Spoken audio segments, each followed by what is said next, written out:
네, 안녕하세요. 아시아투데이TV 시청자 여러분. 오늘도 어김없이 금요일 5시 장예찬의 정치펀치 시작하도록 하겠습니다.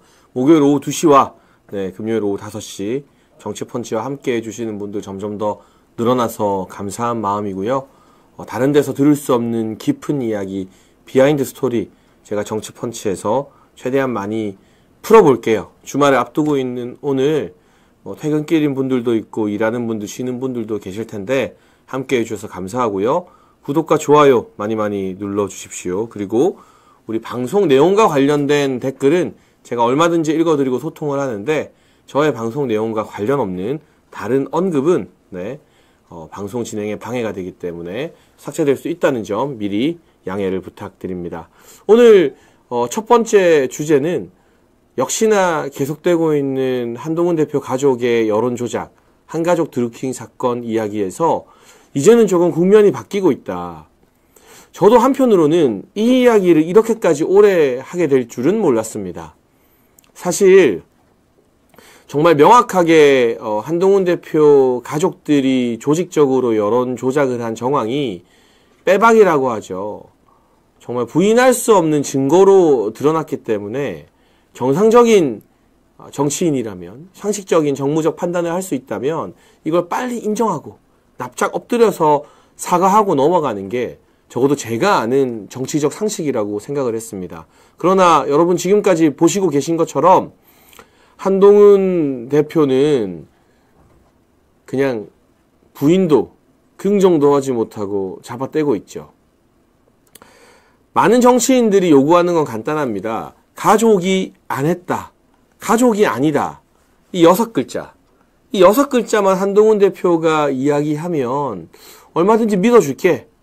라고 나오는데도 불구하고, 그럼에도 불구하고 한동훈 대표가 그 말은 못한 채 이건 법적인 문제다. 정당법 때문에 위법적인 사안이 아니라면 일일이 하나하나 확인해 줄 수 없다. 건건히 대응하는 게 적절치 않다. 그러나 이제는 분위기가 완전히 달라졌어요. 어떻게 달라졌느냐? 언론들이 나서기 시작했습니다. 이 언론들이 나섰다는 건 단순히 기사를 쓰기 시작했다와는 조금 다른 차원입니다. 사실 11월 5일에 제가 알기로 파이낸스 투데이의 이병준 기자님이 본인의 유튜브에서 이 의혹을 처음으로 제기했는데 약 일주일가량 지난주 화요일까지 어떤 언론도 당원 게시판 의혹에 대해서 기사를 쓰지 않았어요. 근데 지난주 화요일에 제가 페이스북에 이 의혹을 공개 제기하고 홍준표 대구시장님도 이야기를 하면서 그때부터는 기사가 막 쏟아져 나왔죠. 이걸 방송에서도 많이 다뤘습니다. 제가 어제 오후에는 JTBC의 5대0 라이브라는 TV 프로 인터뷰를 하고 왔는데 JTBC도 처음에는 설마 하는 마음에 이 아이템을 다룰 생각이 없었다.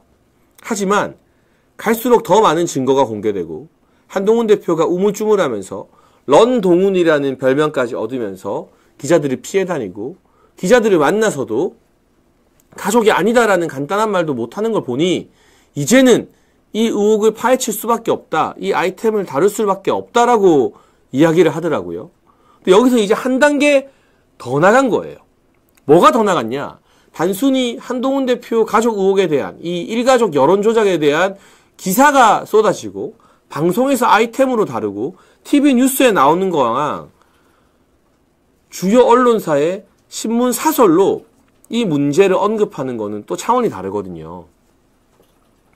이제 우리가 넘어야 될 첫 번째 관문이 우리가 알고 있는 언론사와 방송사가 이 사건을 다루게 하는 것이었다면 그 첫 관문은 지난 일주일 동안 우리가 잘 넘어왔습니다. 함께 해주시는 많은 분들 덕분에. 그 두 번째 관문이 뭐냐? 정치인들이 뭘 되게 신경 쓰느냐? 제가 국민의힘 최고위원을 하고 대선 때도 청년 본부장 하면서 이 보수 진영에 내로라 하는 정치인들, 국회의원들 가까이서 동고동락하며 오래 봤잖아요. 당연히 신문 일면 기사, 그리고 밤에 하는 저녁 뉴스 메인 기사도 중요하게 보지만 언론사 사설에 대해서 굉장히 민감하고 예민하게 반응을 하더라고요. 그게 왠 줄 아십니까?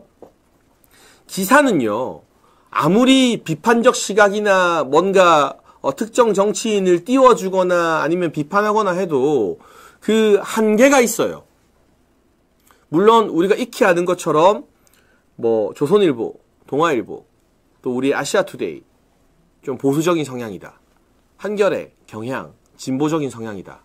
뭐 이런 어떤 색채가 나눠져 있긴 합니다만 그래도 기사에서는 언론 기사가 노골적으로 특정 정치인을 비난하거나 특정 정치인을 띄워주면 안 된다라는 그 자기들만의 룰이 있기 때문에 한계라는 게 있습니다. 제한선이라는 게.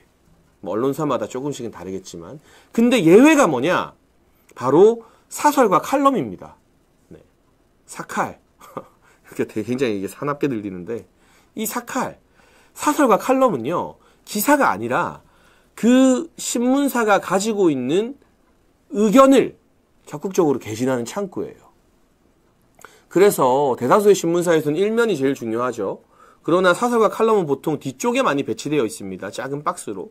그럼에도 불구하고 정치인들이 이 사설에 대해서 민감하게 생각하는 이유, 예민하게 생각하는 이유는 예를 들어 아시아투데이에서 이런 사설이 나왔다는 건 저건 아시아투데이라는 언론사의 의견이구나. 조선일보에서 사설이 나오면 이건 조선일보 전체의 대체적인 의견이구나. 이렇게 받아들이니까 그 사설을 정치인들이 꼭 찾아보고 민감하게 여기고 기자들 사이에서도 또 여의도 정치권 사이에서도 사설이 뜨면 그냥 기사가 뜬 것보다 훨씬 더 뒤에서 수근수근 많이 거립니다. 야, 너 어제 조선 사설 봤어? 오늘 아시아투데이 사설 봤어? 이거는 기사가 아니라 그 언론사 데스크나 논설위원 등 이 언론사를 이끌어가는 사람들의 공통된 의견이다 라는 의미가 담겨있기 때문입니다. 그런 차원에서 오늘자 조선일보와 동아일보, 아시아투데이, 그리고 경향신문과 한겨레신문, 전 이 5개 언론사의 사설을 조금 주목하고 싶습니다. 우선 조선일보 사설 먼저 한번 띄워주시면 좋겠는데요. 조선일보 사설에서 어떤 제목이 쓰였느냐? 여당의 당원 게시판 논란, 한동훈 대표가 사실을 밝혀야 된다. 보남 안 하죠. 제목으로 딱 박았죠. 한동훈 대표가 사실 밝혀야 된다. 내용을 보면 한동훈이 기자들 앞에 나와가지고 뭐 이거는 법적인 문제고 위법 사안이 아니면 건건이 대응을 못하고 하는 거, 그리고 뭐 불필요한 자중질환 어쩌고 저쩌고 하는 거 다 의미 없다. 왜 가족명의 글에 대해서는 입장을 안 밝히냐. 그리고 지켜보는 국민들은 이게 법 위반이다 아니다 입씨는 버리는 것 자체가 어리둥절하다. 그냥 너네 가족한테 물어보고 가족이 했는지 아닌지 똑바로 밝혀라 라는 게 조선일보 사설의 내용이에요. 놀랍죠, 여러분? 사실은 그동안 조선일보는 이 한동훈 가족들의 여론 조작 사건, 한가족 드루킹 사건에 대해서 굉장히 보도를 많이 안 하고 한동훈 쪽 입장을 좀 대변해 주는 거 아닌가 싶은 기사들이 나왔는데 오늘자 사설로 딱 박아버린 겁니다. 이게 조선일보에서도 아마 제가 추론하기로는 한동훈 지켜줘야지, 한동훈 키워줘야지 하다가 야, 이렇게까지 대답을 안 해? 이렇게 코너에 몰렸는데, 이렇게 많이 증거가 공개됐는데 가족이 안 했다, 가족이 아니다라는 그 말을 못해서 말을 빙빙 돌리고 위법 뭐 이러고 있어? 이거는 말이 안 된다. 이거는 우리가 한동훈을 지켜주고 싶어도 버틸 수가 없다. 한동훈에게 경고를 보낸 거예요. 경고를. 이 조선 사설이 아마 한동훈 대표와 그 측근 한핵관들에게 주는 충격이 만만치 않을 겁니다. 동아일보 사설 한번 보시죠. 동아일보 사설은 더 공격적입니다. 여당 당원 게시판 논란, 한동훈 대표의 그답지 않은 처신. 지금 한동훈 대표가 가족 논란에 대해서 말 못하고 입장을 못 밝히는 게 한동훈답지 않다는 거예요. 여기서 한동훈답다는 건 뭡니까? 청담동 술자리 의혹을 김의겸이 막 제기했을 때 뭐 거시겠어요? 저는 장관직 걸겠습니다. 정치 생명 걸겠습니다. 김의겸 의원 뭐 걸겠어요? 이게 바로 우리가 생각하는 한동훈다운 처신이거든요. 아주 작은 거라도, 아주 사소한 부분이라도 자신에 대한 공격이 들어오면 참지 않고 뛰어들어서 뭐 걸겠냐? 고소하고 고발하는 거. 바로 그러한 이때까지의 한동훈 대표의 행보가 이번에 유독 다른 모습에서 발목을 잡게 되는 거죠. 이게 일종의 저는 업보가 아닌가 싶습니다. 이제까지 정치를 항상 건건히 대응해오는 정치.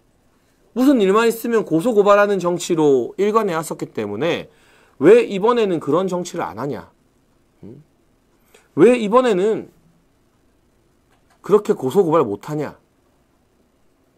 바로 그 부분을 동아일보가 지적하고 있습니다. 그리고 심지어 동아일보 사설 내용 중에서는요. 이게 단순히 한동훈 대표 가족들의 소행이 아니라 한동훈 대표 가족이나 한동훈 대표가 이걸 외부의 어떤 제3자 팀에게 맡겼다면 또 다른 참모에게 맡겼다면 이건 진짜로 심각한 법적 문제가 된다. 그러니 빨리 가족들에게 알아보고 밝혀라. 이 의혹이 불거졌을 때 한동훈 대표가 본인 아내와 장인 장모에게 일일이 이런 글 썼냐고 물어본 거 아니냐. 안 물어봤냐. 왜 그걸 말 못하냐. 이런 이야기를 지금 동아일보까지 하고 있는 거예요. 나름 그동안 윤석열 대통령에게는 굉장히 비판적이면서 한동훈 대표 편을 들고 한동훈 감싸기를 노골적으로 해왔던 조선일보와 동아일보가 기사가 아니라 본인들 언론사의 색깔과 의견을 드러내는 사설에서 동시에 한동훈 가족 의혹 밝혀라라고 경고를 한 건 한동훈에게 굉장히 큰 무거운 부담이고 그리고 동시에 2차 관문을 넘어선 것이라고 볼 수 있습니다. 1차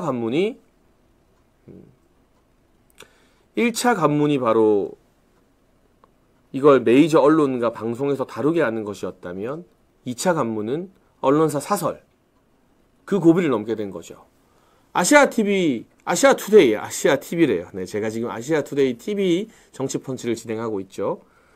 아시아투데이의 사설도 무척 의미심장합니다. 당원 게시판 사태 해결에 책임있게 나서길. 그러니까 대표면 대표답게 책임을 지라는 거예요.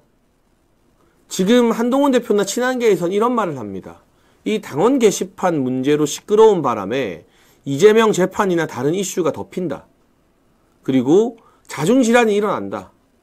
그런데 문제는 한동훈 대표가 이 사태 해결을 안 했기 때문에 자중질환이 일어나고 분란이 생기고 이재명이나 다른 중요한 이슈들이 덮인다는 거죠.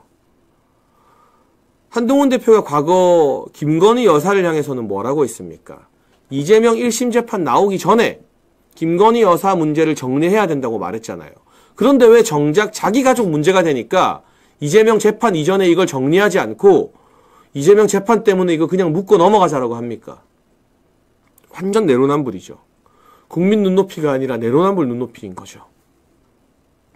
서정욱 변호사도 어제 라디오 인터뷰 등에서 김건희 여사 보고는 맨날 사과하라고 하더니 왜 자기 가족 문제는 해명을 안 하느냐라면서 한동훈 내로남불이라고 지적을 했습니다.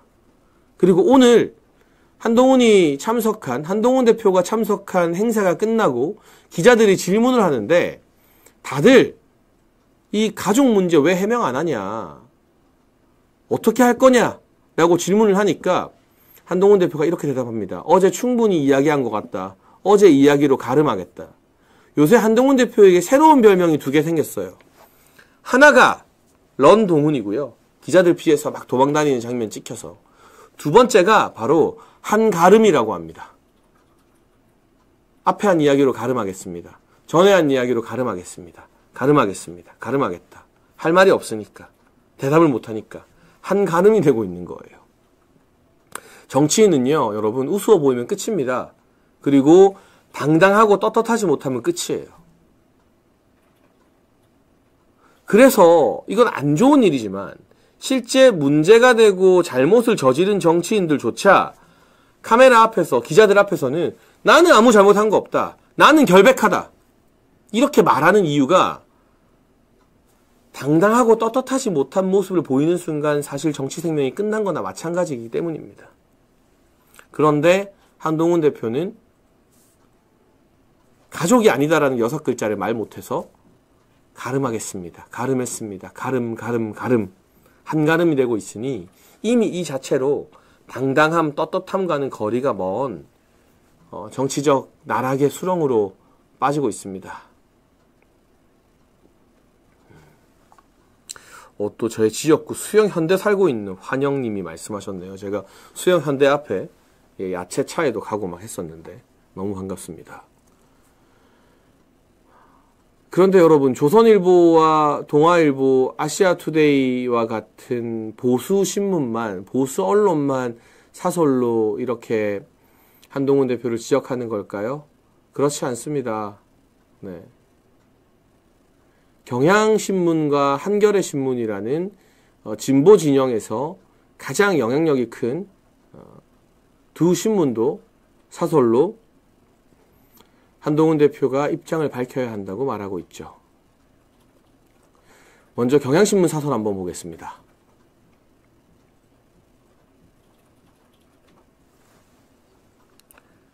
경향신문 사설이 곧 이제 배경으로 뜰 텐데요. 이게 무슨 뜻이냐? 조선동아 아시아투데이와 한겨레 경향이 같이 나섰다는 것.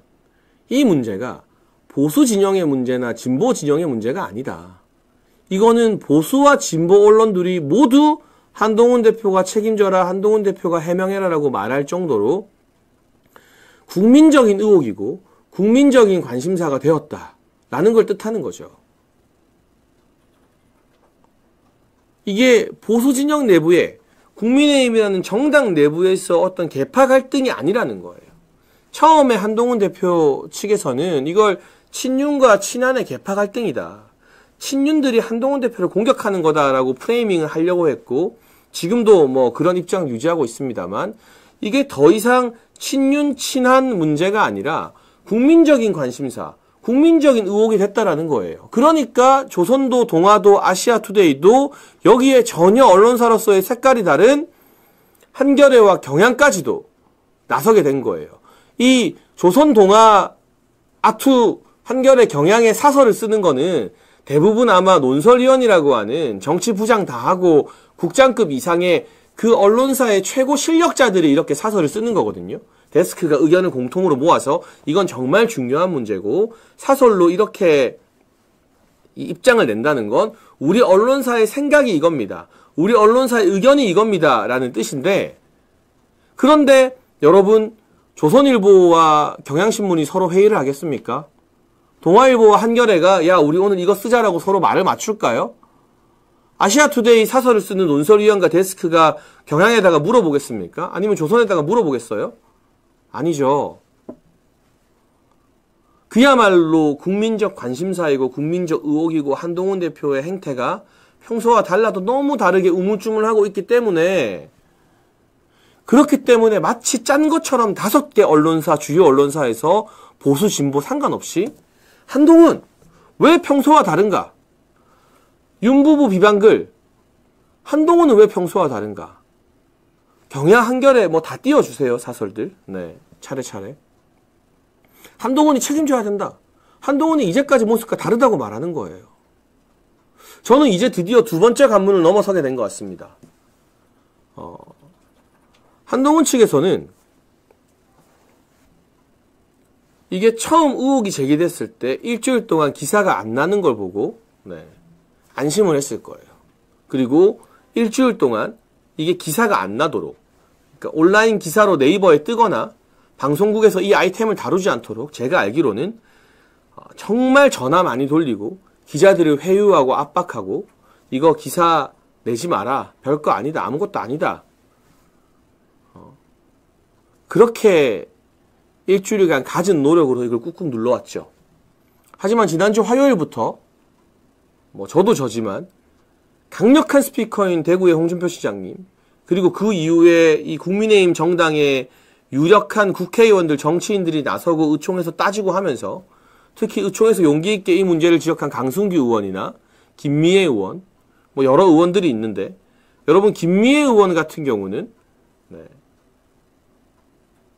요 사설은 아닙니다. 김미애 의원 같은 경우는 아시겠지만 뭐 친윤이라는 계파로 분류되는 분도 아니에요. 이 한 관문을 우리가 힘겹게 넘어서 또 지난 일주일 동안 한동훈 가족의 여론조작, 한가족 드루킹 사건을 여기까지 끌고 왔습니다. 물이 끓었어요. 그래서 일주일 전과 지금을 비교해보면 언론사와 방송국에서 이 사건을 담당하는, 이 사건을 다루는 인식이 완전히 바뀌었고 이게 엄청 화제가 됐죠. 지금 이 사설입니다. 당원 게시판 내용하는 한동훈 여당 쇄신은 공연부됐다. 쇄신할 게 아니라 당원 게시판 의혹, 가족 의혹에 대해서 한동훈이 먼저 밝히고 책임을 져야만 그 다음에 민생도 챙기고 쇄신도 할 수 있다라는 따끔한 지적이죠. 그리고 두 번째 관문, 이 사설들이 전면적으로 폭격을 하면 이걸 그냥 뭉개고 넘어가겠다. 이걸 그냥 퉁치고 넘어가겠다. 네. 이런 한동훈 대표 측이 이제는 흔들릴 수밖에 없어요. 그래서 실제로도 지금 친한계나 한핵관들은 주말 사이에라도 한동훈이 입장을 밝혀야 되는 거 아니냐. 한동훈이 사실이라면 인정하고 사과해야 되는 것 아니냐. 라는 이야기들을 하고 있습니다. 그러나 제가 한 가지 예언하자면 디지털타임스 사설도 있네요. 단계시판 가족 개입 의혹 확산, 한 왜 직접 진상 안 밝히나. 사실 디지털타임스도 그동안 여당 기자들이 한동훈 대표에게 굉장히 우호적인 기사를 많이 쓰는 걸로 좀 유명했죠. 그럼에도 불구하고 사설로 저렇게까지 한동훈을 비판하고 있는 겁니다. 매우 의미심장한 두 번째 관문이 넘어간 셈이에요. 네.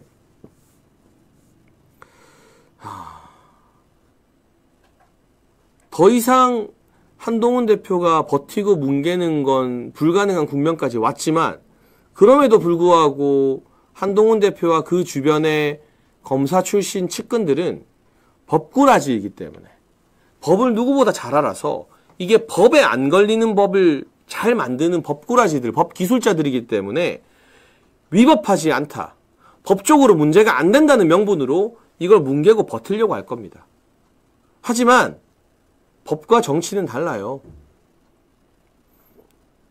그리고 법과 정치가 다르다는 건 바로 한동훈이 스스로 이야기했습니다.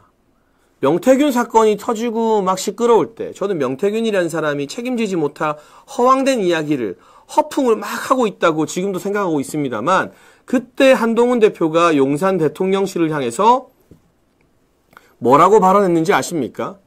지금은 법리적인 사실이 중요한 게 아니다. 법이 중요하지 않다. 국민 눈높이에 맞게 있는 그대로 진실을 밝혀야 된다. 이게 바로 한동훈이 명태균 사건이 불거졌을 때 윤석열 대통령과 용산 대통령실을 향해서 했던 말입니다. 대전일보의 사설도 나오네요. 정말 오늘 하루 동안 각 주요 언론과 지방지에서 한동훈을 향해서 스스로 진상을 해명하라는, 책임지라는 사설이 쏟아져 내린 겁니다. 이 한동훈 스스로가 본인이 용산을 공격하고 대통령을 공격할 때는 법이 중요한 게 아니다. 국민 감정이 중요하다. 국민 눈높이가 중요하다 했으면서 왜 자기 가족 사건에서는 위법만 아니면 된다. 위법적 여지가 없다. 그러면 밝히지 않겠다라고 뭉개고 있느냐. 이 자체가 내로남불이고 모순인 거죠. 그리고 아마도 이 가족들이 쓴 글이 명예훼손이나 업무 방해에 혐의가 적용되어서 압수수색 영장이 청구될 가능성이 낮다. 이렇게 한동훈 측에서는 판단을 하고 있는 것 같아요. 그래서 이게 압수수색에 들어오지만 않으면 이 가족들 명의가 실제로 쓰였다는 걸 밝히지 못하게 되니까 그냥 사건을 미궁에 빠뜨린 채 뭉개고 넘어가겠다라는 건데, 이건 일단 너무나 이기적인 발상이죠. 계속해서 이런 혼란과 혼돈이 지속되건 말건 나는 그냥 끝까지 뭉개고 가겠다는 건 보수 진영이나 국민의 힘을 위한 판단이 아니라 자기 자신과 가족들 지키겠다는 판단인 거고요. 그리고 이것도 저는 오늘 2차 고발인 조사가 경찰에서 진행되고 있잖아요.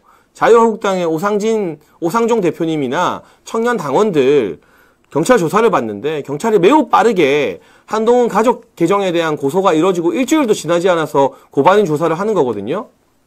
이건 무슨 뜻이냐? 경찰의 수사 의지가 강하다는 거예요. 고발을 할 때 그냥 한동훈 가족들이 댓글로 여론 조작했어요 라고 고발장을 쓰지는 않아요, 여러분. 이게 어떤 혐의이고 어떤 잘못을 했고 법리적으로 어떤 범죄에 걸리고 대법원 판례는 이럴 때 어떻게 죄를 묻고 있고 관련 증거자료는 이렇습니다. 그래서 고발장이 되게 증거자료까지 들어가면 몇 장이 돼요. 제대로 쓴 고발장은. 근데 경찰이 고발장을 딱 보고 단순히 한동훈 가족들이 댓글 조작한 것 같아요 이러면 이렇게 빨리 수사 안 합니다. 고발인 조사 안 합니다. 봤는데 말이 되는 거야. 진짜 이런 혐의가 적용 가능하네. 그리고 이런 고발장을 쓸 때는요, 경찰이 일일이 안 찾아보게 이게 어떤 법에 걸리고 이 비슷한 사건이 처벌받은 전례까지도 다 써주면 경찰이 일하기가 쉽잖아요. 맞네. 이거 적용하면 되겠네. 이러면 바로 문제가 되는 혐의가 인정되겠네. 해서 일주일도 안 돼서 한동훈 가족 계정에 대해서 고발한 자유한국당 오상종 대표님과 국민의힘 청년 당원들 오늘 경찰에 불러서 조사하는 거예요. 이 고발인 조사 이후에는 보통 고발 당한 쪽 피의자 조사가 진행되게 되는데 아마 지금 이 사건의 특징상 경찰이 한동훈이나 한동훈 가족들을 먼저 부르기보다는 증거를 확보하기 위해서 국민의힘에 서버 건드리지 말라고 공문 보냈죠. 그것도 예사롭지 않은데 고발인 조사가 끝나고 몇 가지 검토 끝에 국민의힘에 대한 자료 확보 협조 요청을 먼저 하게 될 거고 국민의힘에서 당원 명부 못 준다, 협조 못 하겠다고 하면 그 다음 순서로 압수수색 영장을 청구하고 압색이 들어가게 되겠죠. 여러분들 보시기에는 수사가 느리다 답답하다 할 수 있어도 제가 아는 상식으로는 고소한 지 일주일도 안 돼서 고발인 조사를 연달아 진행한다는 건 굉장히 수사 의지가 강하고 수사가 빠르게 진행될 것이다라는 그런 뜻이나 마찬가지입니다. 그래서 법꾸라지처럼 이거 안 걸린다, 피해갈 수 있다라고 버티는 한동훈이 법적으로도 이걸 피해가긴 쉽지 않을 것이다. 그리고 무엇보다 우린 지금 법을 중시하는 게 아니잖아요. 이건 정치의 문제잖아요. 정치의 문제. 조선일보를 비롯한 온 언론 사설들이 한동훈이 직접 밝혀라 라고 했기 때문에 이 부분은 정치적으로도 한동훈이 더는 버티기 어렵고 버티면 버틸수록 너덜너덜해지는 상처투성이가 되다가 결국 무너지는 그림으로 가게 될 겁니다. 잠시 슈퍼챗 소개해드리겠습니다. 11님, 장예찬 음해 세력은 한동훈 댓글팀 한 딸이다라고 보내주셨고요. 강지연님, 한가름님, 가름가름하죠. 제발 몰상식적인 처신은 멈춰주세요라고 슈퍼챗 보내주셨습니다. 슈퍼챗 감사합니다. 그리고 한편으로는 한동훈 대표의 최측근인 주진우 의원 법률자문위원장이 의혹을 제기한 사람들 고소하겠다고 했죠. 유튜브 고소하겠다. 근데 제가 공식적으로 입장을 내면서 힘없는 유튜버들 고발하지 말고 이 의혹을 방송과 언론에서 제일 많이 이야기하고 있는 나를 고소해라. 나를 고발하라. 라고 했죠. 그랬더니 아직까지 주진우 법률자문위원장은 그 누구 한 명도 고소를 못하고 있습니다. 제가 고소를 못하는 이유 좀 설명해 드릴게요. 일단 한동훈 대표 측은 업무방해와 명예훼손으로는 압수수색 영장이 안 나올 것이다 라고 생각을 하는데 만약 그들이 저를 고소하면 장예찬이 진은정이 범인이라고 했다. 한동훈 가족들이 드루킹이고 여론조작했다고 했다. 이거 허위사실입니다 라고 고소를 하면 제가 당연히 무고죄로 받아치겠죠. 그러면 경찰이 어떻게 해야 됩니까? 이게 허위사실인지 아닌지 밝히기 위해서 그 당원 게시판에 진은정 진영구가 누구인지를 조사를 할 수밖에 없어요. 그러면 먼저 고소를 한 한동훈 측에서 그 자료를 안 내놓는다는 게 말이 안 돼요. 그러니까 저에 대해서도 그렇고 가족 의혹을 제기한 사람들에 대해서도 고소를 못하는 거예요. 지금 한동훈 대표 측은 당원 게시판에 한동훈 이름으로 글을 쓴 사람은 한동훈 대표가 아니라고 했잖아요.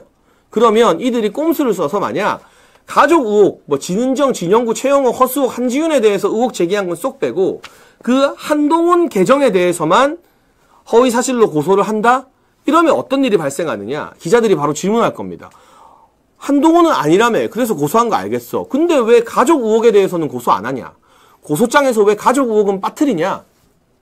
가족 의혹 제일 열심히 떠들고 아예 진은정 변호사의 얼굴과 이름이 언론사, 방송과 신문에 박히게 만든 사람은 저잖아요. 제가 언론에서 하도 이야기를 하니까. 당신 아내까지 실명 거론하면서 드루킹이라고 하는 장례찬은 왜 고소장에서 빼냐? 결국 그건 가족들 범인이라는 걸, 가족 범행이라는 걸 인정하는 거 아니냐? 이 질문을 받게 되기 때문에 한동훈 계정에 대한 명예훼손 고소도 못하는 거예요. 외통수예요. 외통수. 그래서 한번 보십시오. 이 법꾸라지들은 한다는 고소고발 못할 겁니다. 그리고 압수수색이 안 되기만 비나이다 하면서 기다리고 있는 거고요. 또 월요일 25일에 있을 이재명 민주당 대표의 위중교사 사건에서 징역이 나와서 이슈가 거기로 덮이길 기다립니다. 그런데 이슈가 덮일 이슈고 묻힐 이슈고 지나가는 이슈면 조선일보와 동아일보가 한동훈 책임지고 밝혀라라고 사설을 쓰겠습니까? 조선일보나 동아일보가 봐도 25일 이후에도 이걸 한동훈 대표가 스스로 밝히고 해명하지 않으면 이게 한동훈의 정치 인생에 계속 평생 따라다니면서 꼬리표가 되고 낙인이 되고 국민의힘이 무슨 이야기를 하건 너네 가족 드루킹은, 너네 가족 여론 조작은 이런 질문이 따라붙을 게 뻔하기 때문에 조선 동아 등의 여러 언론이 한동훈 대표 이거 책임지고 해명하라라고 말을 하는 겁니다. 실제로 제가 전해 듣는 저한테 전화나 연락을 통해서 여러 가지 이 가족 게시판 의혹에 대해서 사건에 대해서 물어보는 국민의힘의 많은 국회의원들은 28일 이후에 그때까지도 한동훈 대표가 입장을 밝히지 않으면 정말 세게 붙겠다라고 예고를 하고 있습니다. 왜 28일이냐? 25일에는 이재명 대표 재판이 있고요. 28일에는 국회 본회의가 열리는데 이 국회 본회의에서 김건희 여사에 대한 특검법 3차 제2기열 표결이 있을 겁니다. 대통령이 거부한 이 특검 세 번째로 이탈표가 나오는지 아닌지 표결을 하는데 그때까지는 조금 참고 수위를 낮추면서 한동훈이 해명해라 정도만 하지만 28일 지나가면 해명하라는 수준이 아니라 한동훈 너 뭐하냐? 이거 이제 자백하는 거냐? 이렇게 세게 나오겠다는 거예요.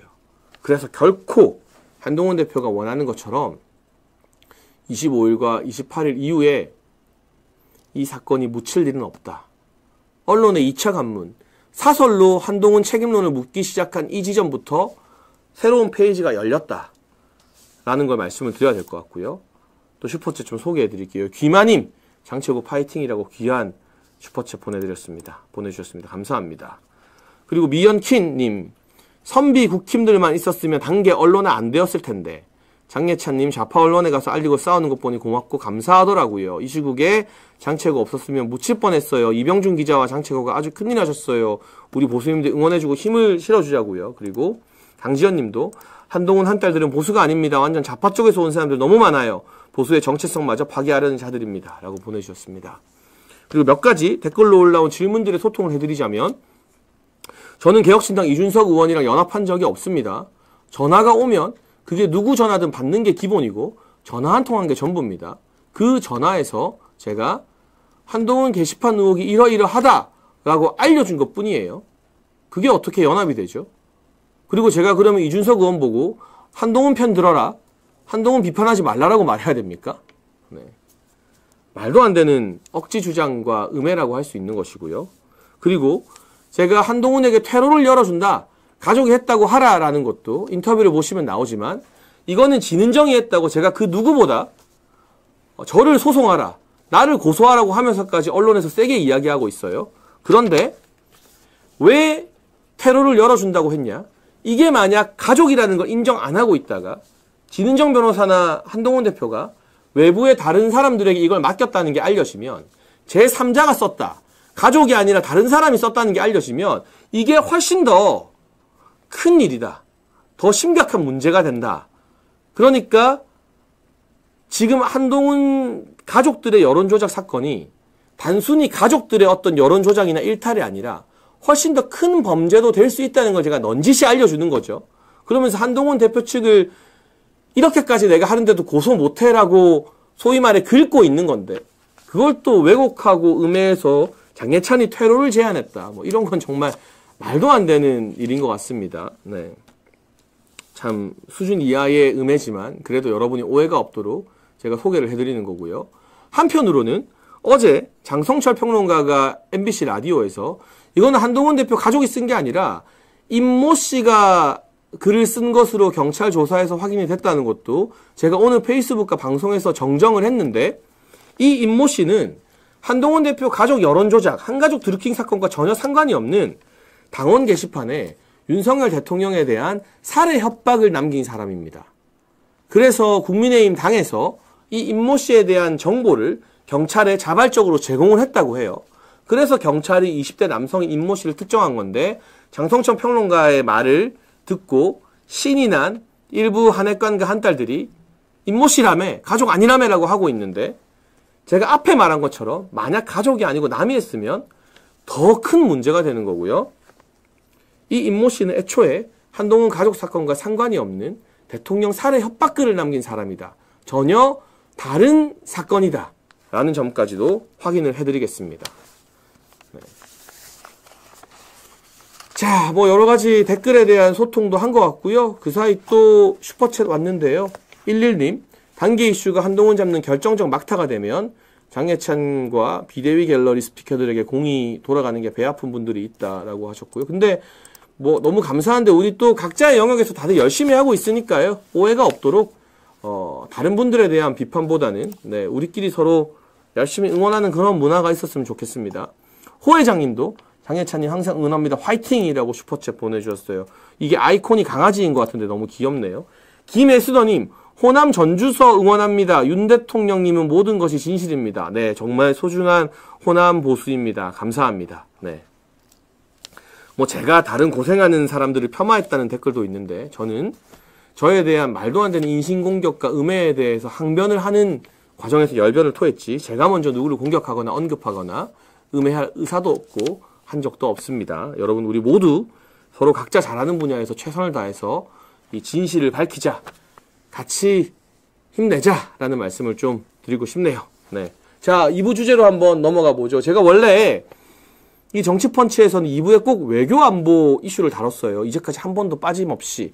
그러나 언제나 예외는 있어야겠죠. 제가 외교 안보 소식을 여러분께 참 다양하게 많이 전해드리고 있는데, 오늘은 한동훈 이야기도 안 할 수 없고, 그리고 이재명과 선거법 이야기도 도저히 안 할 수가 없더라고요. 그래서 오늘만큼은 2부를 이재명 위증교사 재판 전망과 선거법 이야기를 좀 해보겠습니다. 여러분 다 아시는 것처럼 지난번 공직선거법 재판에서요, 이재명이 징역 1년이 나왔습니다. 집행유예가 있지만 징역 1년이 선고되었다는 건 민주당 전체에게 엄청난 충격을 안겨줬죠. 벌금 100만 원만 넘어도 국회의원직 박탈, 대선 때 받은 434억 반환, 그리고 다음 대선 출마 불가인데 징역 1년이 나왔으니까 그 충격파가 얼마나 어마어마하겠습니까? 물론 우리 가슴에는 정말 모처럼 시원한 갈증 해소가 되었지만요. 그런데 공직선거법으로 이렇게 무거운 형의 유죄가 선고되자 민주당에서 이제는 아예 이 공직선거법 자체를 이재명을 위해 뜯어 고치겠다라고 나서고 있습니다. 두 가지 법안을 민주당이 11월 14일과 11월 15일에 발의했는데요. 11월 14일은 이재명 재판 선고 나오기 하루 전이고요. 11월 15일은 이재명 선고가 나온 그날입니다. 어떤 법안들이 발의됐느냐? 일단 첫 번째 법안, 진짜 황당합니다. 공직선거법에서 허위사실 공표를 빼자. 허위사실 공표를 공직선거법에서 빼자는 건 무슨 뜻이냐? 이제 당선을 위해서 또는 상대방의 낙선을 위해서 얼마든지 허위사실을 유포해도 된다. 그리고 그걸 공직선거법으로 처벌하지 않겠다. 네. 이거는 결국 이재명이 지금 허위사실 유포로 처벌받게 되자 그 법 자체를 없애버리겠다라는 뜻이거든요.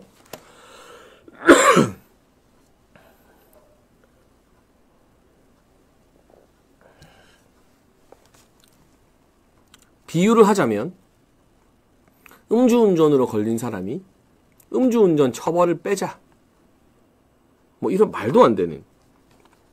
절도죄로 수사받는 사람이 절도는 생활범죄고 민생범죄니까 절도죄는 처벌하지 말자. 모르겠습니다. 이게 너무 어이없는 발상이라 제가 비유도 잘 안 됩니다. 그리고 이게 끝이 아니에요. 지금은 공직선거법에서 여러분 벌금 100만 원만 나와도 당선 무효가 되잖아요. 의원직 박탈이 되잖아요. 그런데 그 기준을 벌금 1000만 원으로 높이자. 그러니까 룰이라는 게 있는데 이재명 대표가 이 룰을 어겨서 처벌을 받으니까 룰 자체를 없애거나 이 룰의 허들을 엄청 위로 높이겠다는 겁니다. 진짜 심각한 문제는요. 만에 하나 민주당이 이 법안을 만들어서 통과시키고 이 법안이 실제로 발효가 되면 이재명 3심 확정 이전에 이 법안이 통과가 되어서 우리나라 법전에 새겨지면 이재명이 그 전에 받은 형량이 무효가 되고 새로 만들어진 법을 기준으로 이재명에 대한 재판 결과가 달라지게 돼요. 뭐 그럴 가능성은 현실적으로 매우 낮습니다만 만에 하나 민주당이 발의한 법안대로 허위사실 공표가 삭제되잖아요. 그럼 예를 들어 이재명이 2심에서까지 징역 1년이나 벌금 1000만 원 맞았어요. 그런데 3심 막 하고 있는데 허위사실 공표가 삭제된 법이 통과돼요. 그럼 대법원은 새로 만들어진 법 기준에 맞게 판결을 내리기 때문에 이거 허위사실 공표죄가 없어졌으니까 무죄다. 이렇게 하게 되고요. 이 의원직 박탈 기준이 벌금 1000만 원으로 상향되면 예를 들어 이재명이 2심에서 뭐 날고 기는 재주로 징역 1년을 감형받아서 벌금 뭐 한 800이 나왔다고 칩시다. 근데 벌금 1000만 원 이상으로 법이 통과되면 3심에서 이제 법이 바뀌었으니까 벌금 800만 원은 의원직 박탈은 아니다. 모든 결과가 다 바뀌어요. 무섭고 놀랍죠. 만약 윤석열 대통령이 건재하지 않았다면, 윤석열 대통령이 없었다면 민주당은 이 허위사실 공표 삭제와 벌금 1000만 원 기준 상향을 밀어붙이고도 남을 정당입니다. 그렇지 않습니까? 그런데 자기들이 지금 이 선거법 개정에 대해서 민주당도 약간 발을 슬금슬금 빼고 있어요. 왜냐? 이게 아까 제가 비유한 것처럼 음주운전 범죄자가 음주운전 처벌 조항을 없애자고 하는 거나 똑같으니까 국민들한테 돌팔매 받고 욕먹고 민주당 지지율 폭망하기 딱 좋은 이슈잖아요. 그러니까 민주당 지도부가 이거는 아직 우리의 당론이 아니다라고 발을 슥 빼지만 법안이 발의가 됐다는 건 국회의원 10명이 그 법안에 사인을 해줬다는 거거든요. 그러면 최소 10명 이상이 확보됐다는 거예요. 만약 윤석열 대통령이 아니었다면 윤석열 대통령이 민주당의 온갖 악법에 대해서 거부권, 정확하게는 제2요구권이죠. 그 제2요구권을 발휘하면서 눈치 보지 않고 딱 버티지 않았다면 민주당이 당장 지지율 떨어지고 욕먹더라도 이재명 살리기 위해서 이 법안을 통과시켰겠죠. 통과시키고도 남을 정당 아닙니까, 여러분? 이래서 대통령이 중요한 거고, 이래서 민주당이 그동안 한동훈 편을 들면서 윤석열 대통령을 흔들려고 한 거고, 이래서 윤석열 대통령이 존재 자체로 나라를 구하고 있는 겁니다. 잘하는 것도 있고, 외교 안보, 대외 경제 성과, 4대 개혁, 아쉬운 것도 있죠. 국정 홍보라던가, 국민들과의 소통이라던가, 좀 아쉬운 부분도 있죠. 그렇지만 윤석열 대통령의 존재 자체가 나라를 지키고 있다는 건 제가 괜한 대통령에 대한 아부를 하는 게 아니라 윤석열 대통령이 악법에 대해서는 이제까지 많았죠. 방송법 개정안이나 노란봉투법, 양곡관리법 등등 민주당이 지들이 문재인 정부가 정권 잡고 있을 때는 자기들도 차마 통과 안 시키던 법안을 막 밀어붙이니까 윤 대통령이 거부권 횟수 중요하지 않다. 나는 여야 합의하는 악법은 다 거부한다. 제의 요구한다. 빡빡빡 국회로 돌려보내고 킬이 되니까 이거 어차피 국민들한테 욕먹으면서 선거법 개정을 통과시켜봤자, 이재명 살리기 법안을 통과시켜봤자, 그래봤자 윤석열 대통령한테 막히겠구나. 그러면 우리 굳이 여기에 막 발 들여서 손해보지 말자. 그러니까 민주당이 슬금슬금 발을 빼는 거지. 윤석열 대통령 아니었으면, 특히나 설령 보수 정치인이라 하더라도, 보수 대통령이라 하더라도 윤석열 대통령처럼 강인하고 묵직하고 뚝심 있게 악법에 대해서는 거부권, 제2요구권을 딱 쓰는 사람이 아니었으면 민주당은 이거 통과시키고 힘으로 밀어붙였을 겁니다. 그렇게 생각하지 않나요? 바로 그 점 때문에 윤석열 대통령이 그 자리에 버티고 서 있는 것 자체가, 윤 대통령의 존재 자체가 지금 민주당의 이재명 구하기를 좌절시키고 나라를 구하고 있는 것이다 라고 제가 자신 있게 말씀을 드릴 수 있는 겁니다. 동의하시죠, 여러분? 동의하시면 보시면서 좋아요 버튼 한번 꼭 눌러주시면 좋겠습니다.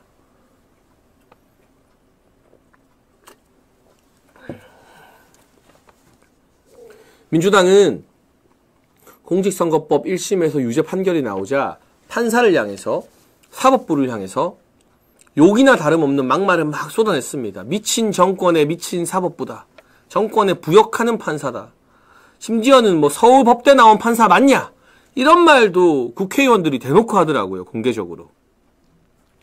그런데요, 제가 한번 소개해드렸지만 공직선거법 1심 판결을 내린 한상진 판사는 진보 성향이라고 평가받는 국제인권법 연구회 소속이에요. 재판부 내에서 진보적인 성향의 판사들이 모이는 그룹 회원이기 때문에 재판부 성향이 어떻다, 정권 눈치를 봤다, 이런 말이 씨알도 안 먹히는 거예요. 그리고 이렇게 민주당 정치인들이 나서서 재판부를 욕하고 판사를 욕하고 인신공격하는 게 이 위증교사 재판이나 다음번 재판에 도움이 될까요? 안 될까요? 당연히 도움이 안 되죠. 물론 판사들은 좌고우면하지 않고 오직 법리로만 판단을 하겠지만, 그래야만 하지만 판사도 사람인데 여기에 굴복해서 형량을 깎아주거나 이재명에게 유리한 판결을 내리면 민주당의 협박에 굴복한 것밖에 안 되는 거잖아요. 그러니까 오히려 저는 판사들의 이 심리를 민주당이 더 자극하고 있는 것 같은데, 그래서인지 이재명이 오늘 재밌는 입장을 냈습니다. 무슨 입장을 냈느냐? 사법부가 다 나쁜 건 아니다. 자기는 재판부가 공정한 판단을 내려줄 걸로 믿는다. 공직선거법 1심에서 징역 1년 나니까 민주당 정치인들이랑 같이 집회하면서 신나게 막 재판부 까고 하다가 이제 와서 정작 또 다가오는 월요일에 위증교사 재판 받을 처지가 되니까 재판부가 다 나쁜 건 아니다. 오늘 그 기사 나와 있어요. 재판부가 다 나쁜 거 아니고요, 여러분. 좋은 판사님도 있습니다. 그리고 내 위증교사 재판 선고하는 판사님은 좋은 판사일 겁니다. 현명한 판단 내려주십시오. 이게 마치 싱하이밍 전 주한 중국 대사한테 가서 굽신거리던 모습, 우린 중국한테 쉐쉐 하던 모습, 네, 그런 모습이 연상되는 거죠. 그러나 이미 늦었습니다. 이 시기면 판결문 다 써놓고 형량까지도 다 정해놓은 시기일 수밖에 없고요. 그동안 민주당이 사법부를 향해서, 재판부를 향해서 쏟아냈던 그 극언과 막말들은 고스란히 남아서 이재명 재판 발목을 잡는 하나의 무거운 족쇄가 될 수밖에 없을 것 같습니다. 네.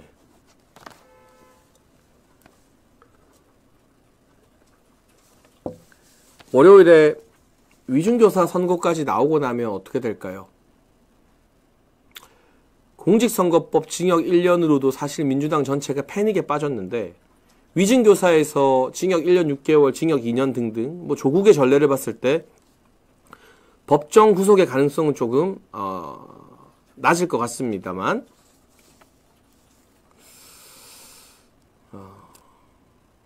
징역이 선고돼서 역시나 공직선거법이 아니라 위증교사로도 의원직 박탈이 되고 다음 대선에 나오는 게 불가능해지는 결과가 만천하에 공표되고 나면 우리가 생각하는 것 이상으로 빠르게 민주당의 이재명 체제가 무너질 수 있습니다. 2심 결과가 나올 때까지는 어떻게든 꾸역꾸역 버티겠지만 이 2심이라는 것도 아무리 길어봐야 6개월 안에는 나오게 돼 있거든요. 2심 결과가 나오면 이제 그때는 정말 이재명에겐 정치적 사망 선고가 주어지게 되겠죠. 지방선거를 2심에서까지 유죄를 받은 이재명 대표 얼굴로 치르는 건 불가능할 테니까요. 그리고 지금은 얼마 전 김동연 경기도지사가 갑자기 이재명과 만나서 수원인가요? 어디 시장에서 이재명을 수행하듯 모시고 다니면서 굽신굽신 하는데, 이게 지금 국면에서 이재명과 반대되는 소리를 내면 개딸들에게 집단 린치를 당하니까 일단 숨고르기를 하는 것 같습니다. 그리고 다음번 이재명의 후계자, 이재명을 대신할 대안을 친명계 성향 국회의원들이 정할 가능성도 높으니까요. 하지만 권력이라는 게, 자리라는 게 그 자리에 올라가고 나면 완전히 사람이 달라지게 돼 있어요. 그 증거가 누구냐? 그 증거가 바로 국민의힘의 한동훈 대표입니다. 법무부 장관 할 때랑은 180도 다르게 비대위원장 되고 당대표 되니까 자신을 20년 동안 이끌어주고 키워주고 장관 시켜준 윤석열 대통령과 그 오래전 우레옥 불고기 사서 재워주고 싸주고 넥타이 선물해주던 형수님 김건희 여사를 향해서 이빨을 드러내고 살모사처럼 사정없이 달려드는 걸 우리가 봤잖아요. 그러니까 김동연이 지금은 이재명 앞에 굽신거리고 아유 막 잘해도, 또는 친명계에서 이재명의 후계자를 노리는 추미애, 뭐 정청래, 김민석, 저는 별 가능성은 없다고 생각합니다만, 그들 중 누가 이재명 다음 타자가 되더라도 일단 그 자리에 올라가는 순간 자기 살 생각을 하게 되고 자기가 이제 모든 걸 다 주도하고 싶어지고, 이재명의 민주당이 아니라 김동연의 민주당, 김민석의 민주당을 만들고 싶어지기 때문에 이재명 체제가 와르르 무너지게 되는 건 제가 정치를 보고 경험하면서 느낀 그런 순리이자 뭐 정해진 수순이라고 봐야 될 것 같습니다. 그래서 다가오는 위중교사 재판 선고 이후에 민주당이 더 흔들리는 것, 그리고 똘똘 뭉쳐서 탄핵 특검 하고 싶겠지만 지금 주말 장애 집회에 사람이 모이지 않잖아요. 오죽하면 민주당 당원인 것들 티 안 나게 파란색 옷 입지 말라는 공지까지 내릴 정도예요. 이건 무슨 뜻이냐?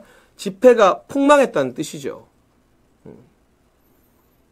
근데 뭐 파란색 옷 안 입는다고 일반 시민들이 모입니까? 파란색을 입든 빨간색을 입든 노란색을 입든 이재명 방탄 집회에 우리가 왜 가냐? 우리가 거기 가서 왜 탄핵이나 특검의 들러리가 돼주냐? 이재명 너는 이제 가라, 깜빵으로 가라. 이게 대다수 국민들, 평범한 국민들의 마음이기 때문에 민노총이랑 손을 잡고 조직을 빡빡 끌고 동원해도 사람이 안 모이잖아요. 사람이 안 모여. 그래서 막 원래 같았으면, 어설픈 판결이 나와서 유죄가 나왔으면 더 똘똘 뭉쳐서 탄핵하려고 했던 민주당이 너무 센 판결에 휘청거리면서 집회의 동력도 상실되고 탄핵 노래를 불러봤자 아무도 공감해 주지 않는 그런 형국이 펼쳐지고 있고 계속해서 펼쳐지게 될 겁니다. 그리고 앞서 말씀드린 것처럼 윤석열 대통령이 버티고 있기 때문에 우리가 다음 대선 이전에 3심 대법원 확정 판결로 이재명이 단죄받는 모습을 볼 거라고 기대를 할 수 있는 거고, 윤석열 대통령의 존재 때문에 민주당이 선거법 개정을 통해서 아예 법을 망치고 없애버리려고 해도 윤석열 대통령의 존재 때문에 그런 시도를 차마 실행으로 대놓고 옮기지 못하는 그런 효과가 있다라는 것까지 제가 꼭 힘주어서 오늘 설명을 드리고 싶습니다. 모든 언론이 질타하는 한동훈 대표의 침묵, 이제 두 번째 관문을 넘어섰다. 언론사 사설이 한동훈을 겨냥하고 비판하고 있기 때문에 정치적으로 한동훈이 버틸 구석은 더 좁아졌다. 벼랑 끝으로 몰리고 있다. 라는 해석을 해드렸고요. 이재명을 위한 선거법 변경, 이 말도 안 되는 개정 시도를 막는 장본인이 누구인가? 바로 윤석열 대통령의 존재 그 자체다. 라는 말씀까지 드렸습니다. 오늘도 많은 분들이 금요일, 주말이 시작되는 저녁임에도 불구하고 함께 해주셔서 너무나 감사하고요. 장혜찬의 정치 펀치 목요일 오후 2시, 금요일 오후 5시에 진행되니까요. 여러분 항상 좋아요와 구독으로 함께 해주시면 감사하겠습니다. 오늘 방송 여기까지 하겠습니다. 감사합니다.